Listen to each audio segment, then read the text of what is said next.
তো এই অন্নপূর্ণা ভাণ্ডার কারা পাবেন না, তো সেটি জানতে হলে এই ভিডিওটি পুরোটা দেখুন।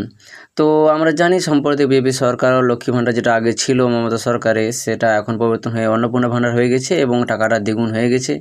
তো সেটা শুরু হবে জুন মাস থেকে। তো কারা পাবেন বলে দিই।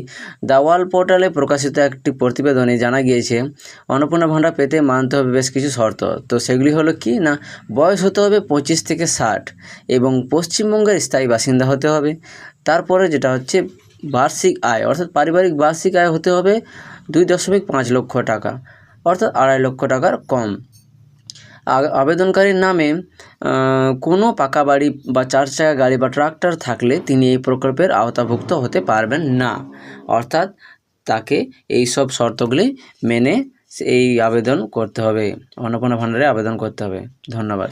এই ধরনের ইনফরমেটিভ ভিডিও পেতে অবশ্যই চ্যানেলটিকে সাবস্ক্রাইব করে রাখবেন এবং ভিডিওটি ভালো লাগলে অবশ্যই একটি লাইক করে দেবেন। ধন্যবাদ।